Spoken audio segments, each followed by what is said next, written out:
Eighth grade, hey, it is Mr. Gardner, and this is our last review for the U.S. Constitution test. So bear with me. Excuse my writing, it's not as good as it used to be, but you know all this stuff anyways. Bill of Rights, 10 amendments. First one is speech, press, religion, assembly, and petition. You may speak your mind and ask questions. The government cannot force you to be a religion. You have choice. You may gather people together, remember, in a peaceful way. And you may petition your government about grievances that you have, things you don't like. Second Amendment, the right to keep and bear arms. A little bit controversial. It does have the militia clause, but it also uses the word people. So some feel it is strictly for a militia if we had the need for that. Others feel it's for everyone. Third Amendment is outdated, has to do with quartering soldiers. Okay, remember that means housing soldiers. It was an issue when they wrote this and they didn't want it to happen again. So they wanted to make sure that that was placed in the amendments. Fourth, search and seizure.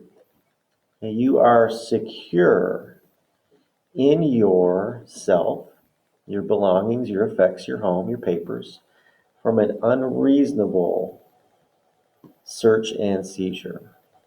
Now, however, remember, if probable cause exists, a judge could issue a warrant for a search and seizure.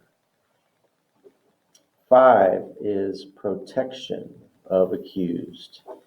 So you may plead the fifth, which is a refusal to answer a question, and double jeopardy. If found innocent of a crime, a person cannot be placed on trial a second time for the same crime. 6 are rights of accused. A speedy public trial. The trial in the state where the offense was committed.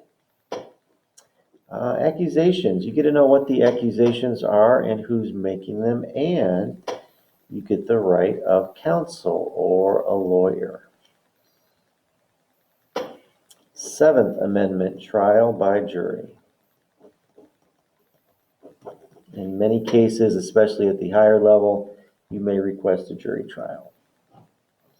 8th Amendment is no excessive fines and cruel, unusual punishment. Again, a little tricky at times because not everybody agrees what cruel and unusual and excessive mean. But the basic implication is it's supposed to be the punishment should fit the crime. 9, you have other rights than those listed. You have other rights than those listed. And 10, powers reserved for states and people. The federal government deals with the Constitution. Other things in there are to be enforced by the states and the people. All right, branches of government. Remember, we didn't want a king anymore. Too much power for one person. So we did a separation of powers and we created the executive branch, the legislative branch, and the judicial branch.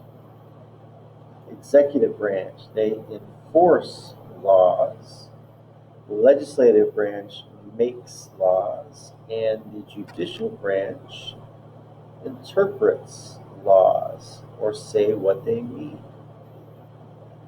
Executive branch is the president, vice president, cabinet. Actually, millions of Americans work for that branch. The legislative branch is Congress, and that is made up of the House of Representatives and the Senate. And the judicial branch, that's our court system. And specifically, 8th grade, we looked at the Supreme Court. All right, president. You have to be 35 years old, 14-year resident, natural-born citizen. Okay, they serve a 4-year term. They can be reelected once. And also commander-in-chief. Remember, this branch does not declare war. The legislative branch declares war. Okay, the House, there are 435 members. That's determined by population. There are 100 senators, 2 per state. You have to be 25 to be in the House and 30 to be in the Senate. 7-year citizen for the House, 9 for the Senate. They serve a 2-year term, and they serve a 6-year term and can be reelected. Both must reside in the state they represent or live.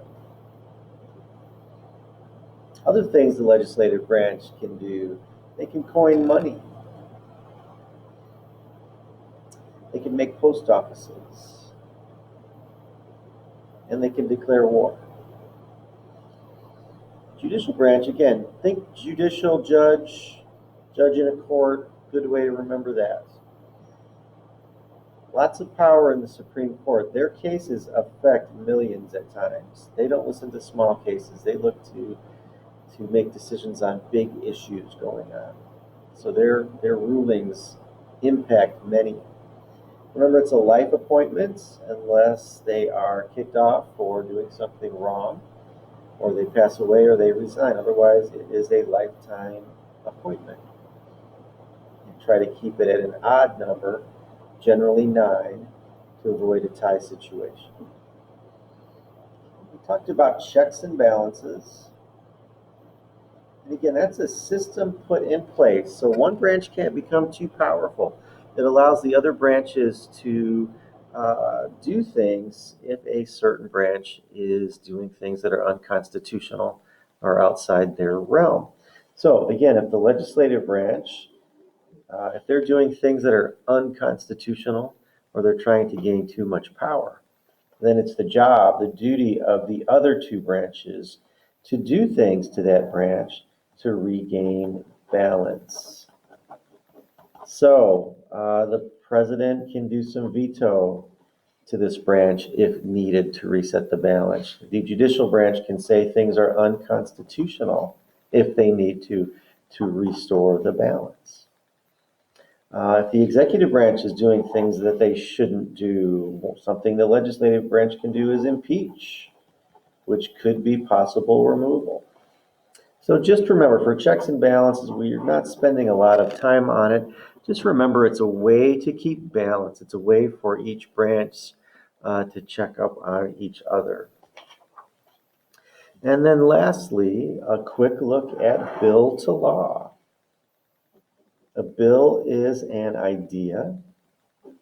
A law is something that's been voted on and is enforced. And there's a process to get to that. Bills have to go through both the House and the Senate. Now remember, we have 435 in the House and 100 in the Senate. That's too many people to look at each bill. So they will put together committees. And it'll be their job to work on the bills. And they will go back and forth with revisions and debates and arguments. Most bills do not get out of the committee stage because they can't agree. If a bill does make it out of committee stage, it will go to the president, at which point the president can say yes, and that will become a law, or the president can say no or veto, and then that is not going to be a law. it either is trashed or it goes back to committee for more revisions. So that is a quick look at what we've spent 9 weeks working on.